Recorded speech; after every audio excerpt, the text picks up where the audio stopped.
मराठा समाजाला आरक्षण मिळणारच आहे। या सरकारच्या छातडावर बसून घेऊ। 288 सीट हे मराठे उभे करतील। मराठा आरक्षणाचा प्रश्न हा स्वतः निकाली काढू शकतात। जर नैराश्यात गेलेले असतील तर आमच्याशी संपर्क करा। तुमच्या परिवारासाठी तुम्ही फार महत्त्वाचे आहे। तुमच्या परिवारावर जी वेळ आलेली असती त्यावेळेला कोणीही संकटात तुमच्या मदत करणार नाही। छातीचा कोट करून उभं राहण्याची आता वेळ आहे। तर मी समाज बांधवांना एक विनंती करतो की प्रत्येकाने प्रत्येक व्हिडिओ प्रत्येक पोस्ट ही अगोदर बघायची, तिची चाचपणी करायची आणि जर चुकीची असेल तर जागेवर डिलीट करायची, तिला व्हायरल करायची नाही। मराठा समाज हा शांतताप्रिय आहे हे 2016 पासून आपण मराठ्यांनी दाखवून दिलेलं आहे।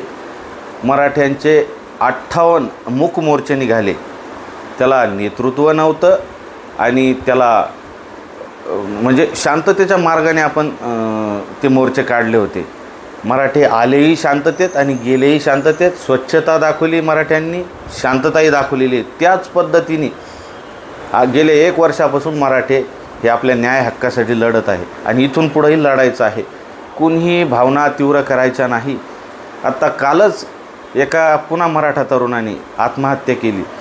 तुमच्या या आत्महत्याचं हे बघून आज मनोज जरांगे पाटील स्वतःची प्रकृती सुधारण्याच्या मागे लागले आहेत आणि ह्या अशा तुमच्या ज्या दुःखद घटना ज्या कानावर येतात त्यामुळं पुन्हा मन त्यांचं खचतं।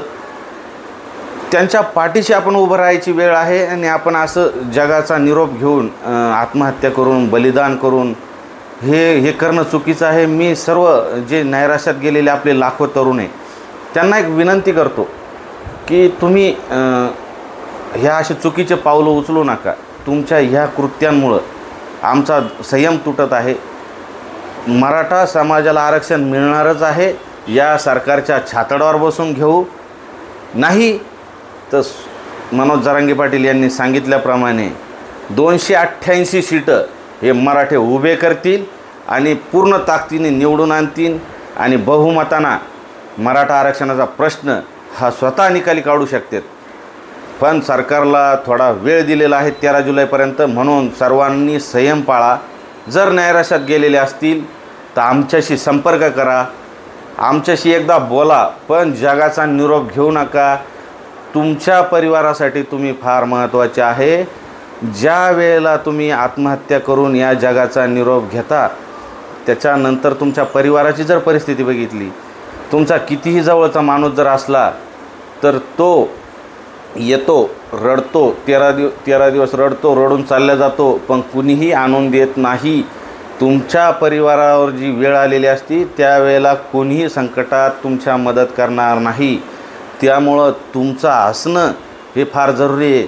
तुम्ही आज चांगलं पंचपक्वान्न नाही खाऊ शकत, चटणी भाकर खाऊ, पण थोडा धीर धरा। मराठ्यांच्या न्याय हक्कासाठी मनोज जरांगे पाटील सारखा व्यक्ती लढतोय आणि त्यांच्या पाठीशी आपण सर्व मावळ्यांनी, आपण सर्व बांधवांनी छातीचा कोट करून उभं राहण्याची आता वेळ आहे।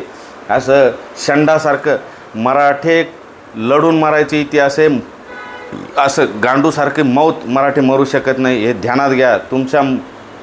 तुमच्या रक्तात छत्रपती शिवरायांचे विचार आहेत, त्यामुळं हे असे चुकीचे पावलं उचलू नका।